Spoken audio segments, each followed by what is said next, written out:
know me, my name is Björn Hulten, and I've been helping Temba to get some people here for the press conference. We are very happy to have him back. He's already been here before, and as you know, he is the only independent member of the Zimbabwean Parliament, and we have all been following what has been happening, and we hope that we'll have some interesting news about the situation in Zimbabwe. Temba, up to you. No, thank you very much. Let me recognize the president of the club, the press club, and all who are here.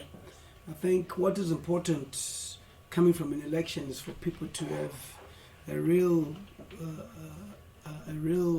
story, a true story to what has happened in Zimbabwe pertaining to the elections. I think there's been more speculation, there's been a lot on social media, but I'm coming from an election, the 2018 July election. Before that, I'm probably the only person who's contested it 4 elections from 2013 to 2018. The first one was the 2013 election when I stood under the ZANUPF ticket, and I beat MDC in Hurungwe West. I was then expelled from the party during the cabal, the so-called Mjuru cabal. Joyce Mjuru then, who was the vice president, on allegations that we wanted to remove the former President Mugabe from power. I then contested as an independent in that election, which really I think was not fair. Then I went on to contest in the Norton by-election of 2016, which I won against the ZANUPF. I then contested in the July 30 elections, which I won against all the political parties. As an independent member, I garnered 16,850 votes. The second was MDC with 7,850, and ZANUPF had 4,250. So I speak with some experience in what has happened in the elections. Let me first of all talk about the pre-election environment. I think everybody agrees that it's been the best for a long time. This was under the current president, Emmerson Mnangagwa, who made sure that the candidates and the political parties would campaign freely. And for the first time, and evident enough is the results in the rural areas, which the MDC did gain a lot the opposition, which was ZANUPF strongholds. They were allowed to campaign, and there was absolutely no complaint about the environment. And I think it's important for us to understand that the pre-election environment is what is critical more than the post-election environment. It seems that people are focused on the post-election environment instead of the pre-election environment. Was the pre-election environment free, fair, and credible? That's the question that we must ask, and it was free, fair, and credible. Before the elections, there were reforms which the opposition had put forward, and the electoral bill went in Parliament. Before Parliament, it was debated, it was tabled, it went through. These are some of the constitutional issues that people must respect, because Zimbabwe is a sovereign nation and it has its constitution, and the electoral bill is critical in debating so that the reforms which are talked about are addressed. It sailed through, and the opposition had an opportunity to debate on it. We then go on to the campaign itself, which then happened. They campaigned, and then we then go to the nomination court. It is absurd for people to go to the nomination court and then complain after that the elections were not free and fair, because the nomination court is the one that allows you to then participate in elections. The nomination court, all candidates filed their papers. The Electoral Act Code of Conduct was signed, in which all candidates and political parties have got to abide to. And then the game was on. I've always said that you cannot go into a marriage and go to court, and after that you then complain that you're not happy in the marriage. Why did you go into the marriage before you picked all those things? You only go into a marriage and you go to court knowing very well that everything is good, it points out to good. What then happens in the marriage is different, and I think we must understand that. I think, to me, everybody was ready for the elections. We went for the elections. The campaigns, like I've said, were free, fair, and the opposition managed to penetrate the strongholds. Nelson Chamisa with the MDC Alliance were very strong in the rural areas, and to his credit, he did well for the first time in an election. Garnering so much percentage is something unheard of, especially for a young man. But I think what is also critical is to understand that pre-election, the political parties themselves were also at war. There were factions within MDC, which led to Tokozani Kupe forming up a splinter organization. That is important for us to understand. Secondly, ZANUPF itself again. There were problems in terms of the primary elections where there were impositions which people were not very happy with. And of course, the former president, Robert Mugabe, was ousted. There were factions as well within ZANUPF emanating from we who were called the so-called Gamma Talks, which was led by Joyce Mujuru. That again is something that resulted in a lot of provincial chairpersons and members of the party being expelled. There are 10 provinces in Zimbabwe. There are 10 provincial chairpersons. 9 out of 10 were expelled, which was the biggest ever paging in the history of ZANUPF. Before that, there was a Cholocho one which had 6. This one had 9. And purely democratically, these were elected people. And there's no ways that you can then ignore the effects of those paging in a general election.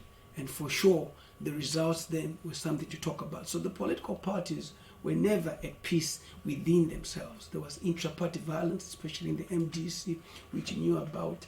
And I think the leaders of those parties were not able to say a lot. Again, the former and late president of MDC, Morgan Tsvangirai's absence was also visible in that even the way that the presidential candidate for the MDC Alliance, Nelson Chamisa, took over, there was controversy there, which must be accepted.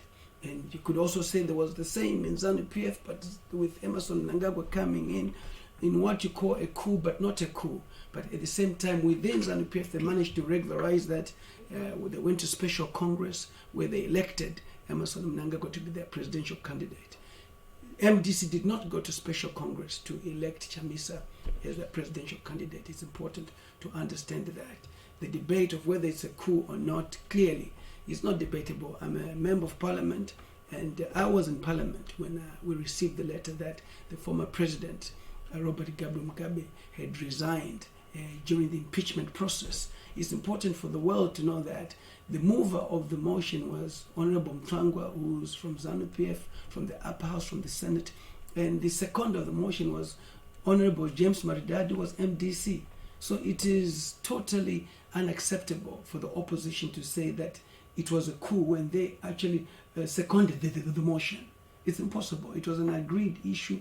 The motion was supposed to be moved by Honorable Maridadi, and I was supposed to second it. But I was then taken out on the understanding and the agreement that ZANUPF were now keen to move the motion. That's why Honorable Mtlangwa moved it, and it was seconded by James Maridadi, who had already put in papers to move the motion for the impeachment of the president. That impeachment was within the constitution of the country. The military coming in, the army, it is the last line of defense. Where there's a threat to national security, they come in. I think it is unfair for us to celebrate the military coming in when we want to remove Mugabe. And then when now they come in to restore stability when there's violence and the police have been overpowered, we then say we don't know them. I think we need to be consistent as politicians, as leaders, and not have different strokes and different forks and so forth. Why did people celebrate when the military intervened? The opposition were overwhelmingly happy. Everybody was happy. When now there was violence post-election, people were not happy with the military coming in. Was it not the same military? Unless the military had changed, but it was the military exercising their powers within the constitution. Post-election is critical to now analyze the violence, the death that happened, and again the reckless remarks by politicians, opposition leaders, in saying that they would not at all accept anything other than victory in terms of the results which were mentioned. We know that from a constitutional point of view, the Zimbabwe Electoral Commission is mandated to run the elections, is mandated to announce who the winner is and nobody else. outside that, you're in violation of the Constitution and also in violation of the Electoral Act. In fact, the government has been very, very generous in not arresting people.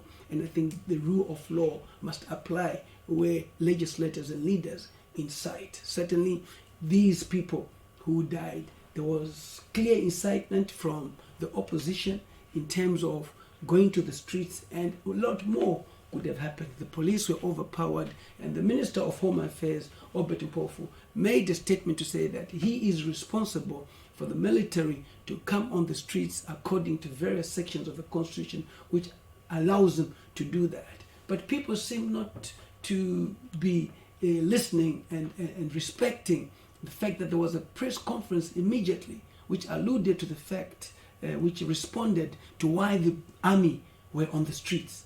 The Minister of Home Affairs clearly said that the police were overpowered. As such, there's a section which they used to bring the army onto. It's unfortunate that people died, and I'm glad that the President has set up a commission of inquiry which will be looking into all this, which has got credible people around Africa. And I think Comrade Motlanthe is chairing it, former President of the Republic of South Africa, who is very credible in that regard. And there are other also people from certain regions of Africa who are on board. Yes, there's probably a question of other people like Professor Manyaruko who are there, who are academics and who clearly have also been involved in the ruling party's activities. Are they going to be partial or impartial? That's something which I think the chairperson of the committee will look into and address, because yes, I am live to the fact that people have brought it up. How fair is a commission of inquiry going to be if you've got a professor who was also a commissioner on behalf of ZANUPF in the elections? And I think it's worth, a response from those who have appointed the commission to say, is it going to be fair or not? But I think most of the people who are credible on this commission will be able to deliver the intended result. That is a welcome move by the President to show that he's determined to ensure that the truth comes out. There are so many stories to this. One of the stories is that there were people planted within the crowd to be able to shoot people and not the military. So a commission of inquiry then will be able to address these issues. I think it is important that we understand that the way forward for Zimbabwe is that certainly the opposition went to the Constitutional Court, which is the highest court, and that was good in terms of the rule of law and observing constitutionalism. And it is the court that gives the final decision, final verdict, and they did give the final decision and final verdict pertaining to who the winner was. And Emerson Dambudzo Mnangagwa emerged as the winner. Lack of evidence, primary evidence was cited. The V11 forms are something that I think people have spoken about, but they are forms which everybody signs after the ballot has been counted and you're satisfied, and they are posted outside the polling station and you're given a copy of that. At no point can they be changed. Even if you are not and you don't have an agent at that polling station, you are still allowed to have a copy of that.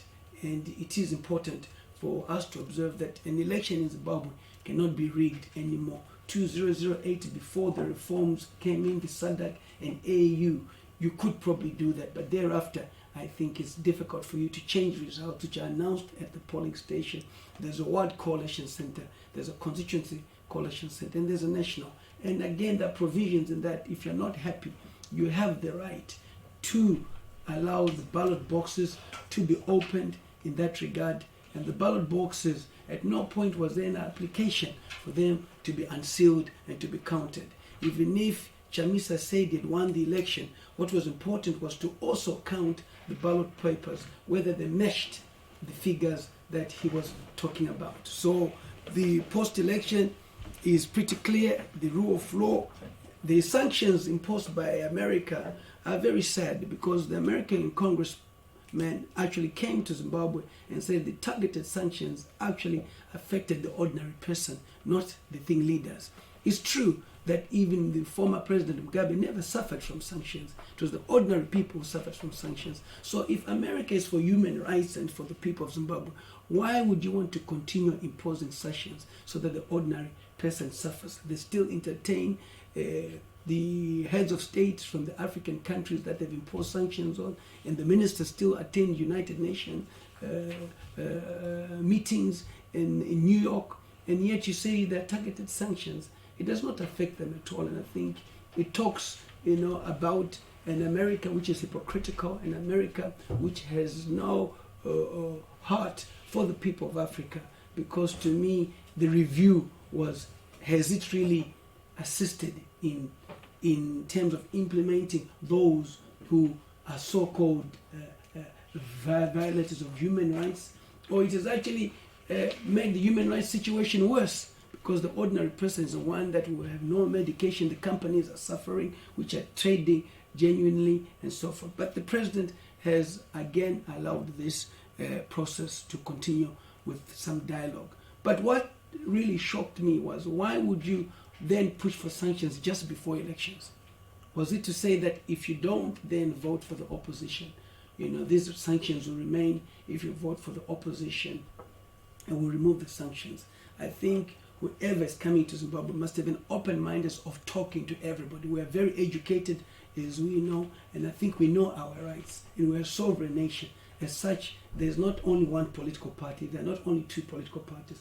ZANUPF is the ruling party. MDC was an alliance of many other parties and so forth. The question is that after the election, does the alliance become a political party, or then they go their separate ways? But there were also independent candidates for the first time, over 190, who were also contesting. There were 23 presidential candidates. So to me, you cannot just talk to a few. I don't know why the world believes that talking to the opposition in MDC's alliance is talking to the people of Zimbabwe. I say this strongly because I represent a constituency where I'm the only independent member of parliament, and I represent people who are Zimbabweans. Are my views and that of my electorate not also important? So we need to be very clear when we are addressing this, because we are now thinking that there is a hidden agenda which is just beyond that. So to me, in moving forward, Zimbabwe is poised for growth, and unfortunately the EU and other countries are not so keen to invest in Zimbabwe. But I've got good and bad news for them. The Russians and the Chinese are not stopping. And we don't want a situation where we then say they're exploiting us when you're not there to take on the business. The resources that Zimbabwe have will never be transferred to another country, neither will the good climatic conditions.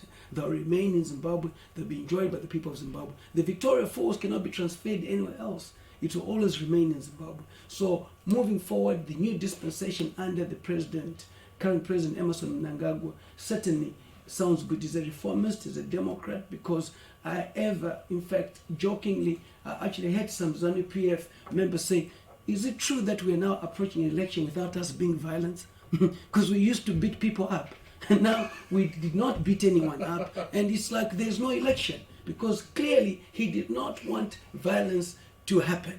And it was very clear special commissions were put in place. So when a man has done good, we must appreciate that. For 37 years, Zimbabwe was under the former President Robert Mugabe, and that was dictatorial. It was a system, and give us time to also, be able to also think. And it's like a dog that's been in a cage. When you release it, it wants to play around. It wants to see a lot more. That's exactly who we are right now. We were caged for too long, and I think it was also a lesson to us. But democracy is now open in Zimbabwe. And to the opposition, I think they have an opportunity to rebuild and to consolidate for 2013. Nelson Chamisa is young. I always talk about the generational consensus. He's just 40. And to me, getting over 40% is great. It also talks a lot about what happened in ZANUPF, where the members of parliament in ZANUPF, 2/3 majority, and the MP and the president just over 50%. It's never happened, which just show that the factions in ZANUPF certainly hurt the president more than they ever thought, because the member of parliament belonging to a certain party is the one who is the chief campaign manager for the president in that constituency. So certainly they were not campaigning for the president, or the people, again, in the electorate were also looking for change in the form of somebody young and so forth. So I would urge him to continue working with the people to build more, to have more allies, and to be, because you need a strong opposition equally for the Zimbabwean and for the governing party to also be able to deliver. And I think let the bygones be gone. We are Zimbabweans, we're a sovereign nation. I'm also the founder and commander-in-chief of YARD, which is the Youth Advocacy for Reform and Democracy, which is critical in pushing the young people to vote. It was a youth vote, and the youth continue. And the question is that, will the president deliver the jobs and expectations of the youth or not? If not, then these 5 years will be very difficult. The aspect of corruption, he needs to tackle that without any doubt. He has to deal with the big wings within the party. He has to deal with the big wings in cabinet who have allegations of corruption, because that is something that the former president failed to deal with, and he was hurt because of collateral damage, the people surrounding him, and he did not exercise his powers to eliminate them so that the country grows. So corruption becomes a key issue. Foreign direct investments will come in, but if the government is corrupt, then there will be no growth. So it is our call that the president deals with corruption, walks the talk, and no longer warns people about people who will be arrested. Institutions in the country must start working. The Zimbabwe Republic Police must start arresting people, and no sacred cows in this. The Zimbabwe anti-corruption needs to be reviewed, because it is a corrupt body itself. While it is mandated to invest corruption, but there are corrupt people in there, and the credibility then becomes a problem. And I think it is important that the gender parity, which has not been there, is addressed. The youth are also accommodated in terms of the governance, in terms of the boards which are there. I think for me, whether one likes it or not, Zimbabwe is definitely poised for growth. It's a God-given country which the people will enjoy at the end of the day. The elections, as far as I'm concerned, were free, fair, and credible, and there are still other contestations in the course of members of parliament. Let's allow the process to take its course. I cannot comment much on the post-election because of the Commission of Inquiry, which is already there. Let us wait and hear what they have to say pertaining to that. The president will never be correct, but he's the president who listens. He's a president who accommodates everyone. I'm a good example that I'm the chairperson for the Portfolio Committee of Mines and Energy. And yes, I'm an independent. This was a ZANUPF position, but he agreed and saw it fit for me to be awarded that position. That's how democratic, that's how much of a reformist he is. He is a lawyer by profession. So I'm hoping that does helping in coming up with the right decisions for the country. Ladies and gentlemen, this is what I will have to say to you for now pertaining to Zimbabwe. I'll entertain some questions. Yeah,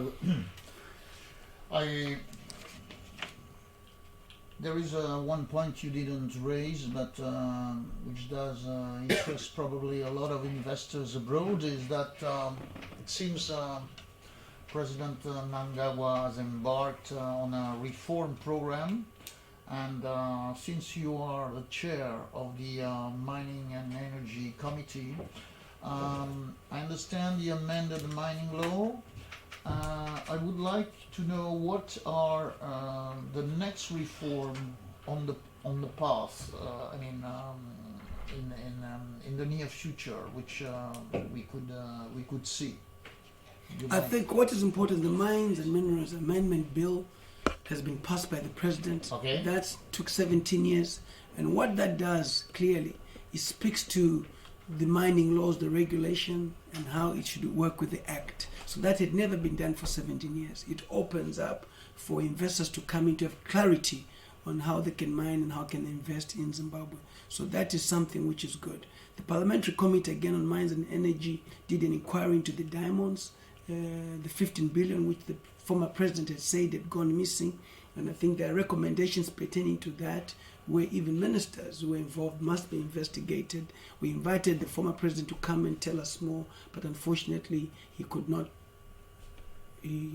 come equally with his age. We didn't want to also seem to be inhuman and so forth. But we wanted to hear from him, since he was the CEO of the country, since he had brought the issue up. So certainly the indigenization again, which has been reviewed in terms of the foreign direct investment. There are only two minerals which are subject to indigenization. That's diamonds and platinum. But at the same time, we also feel that platinum does not have to be indigenized because it needs heavy capital.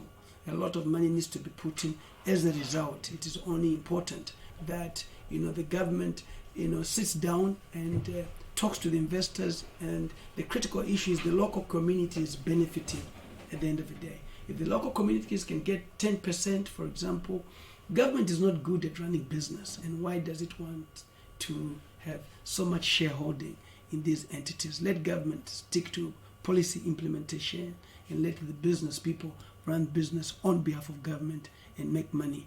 And I think it's important that whoever is bringing money into the country, they get their money back. And I think that's also a welcome move.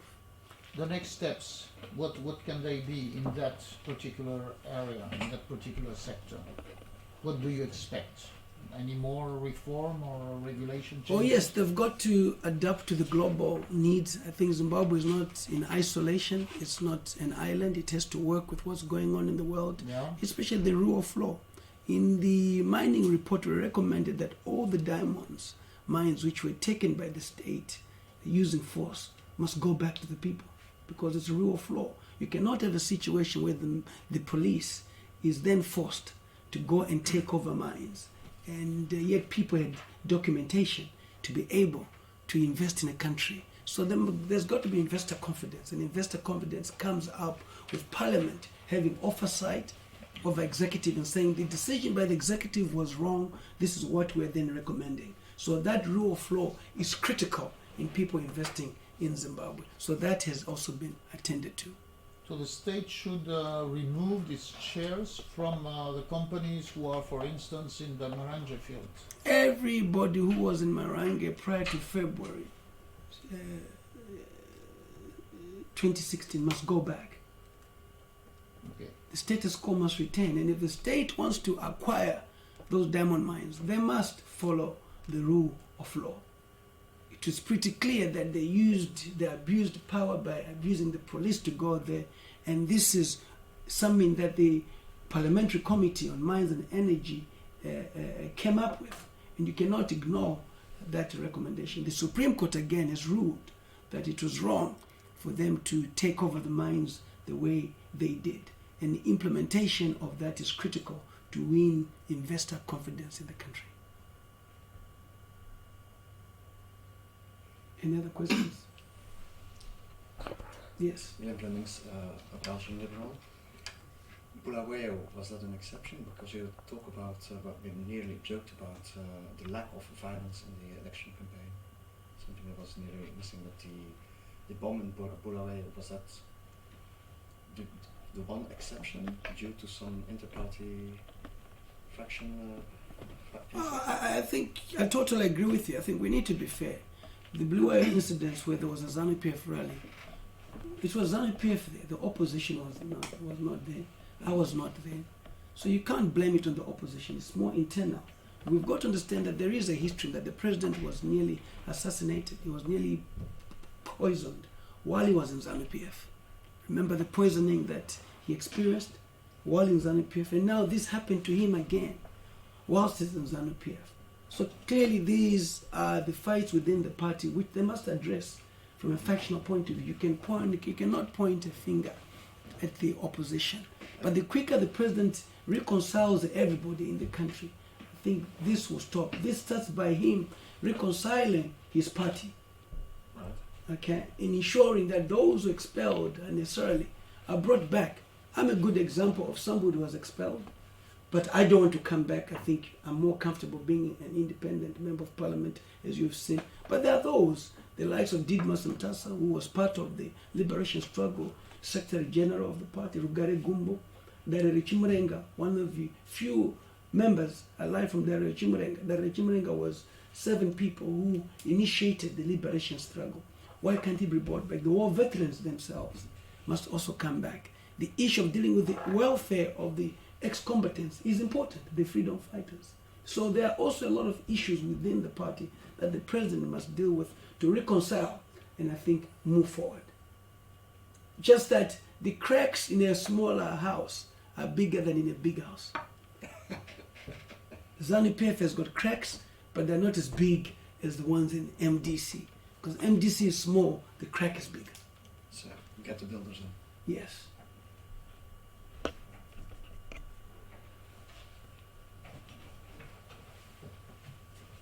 Any other questions?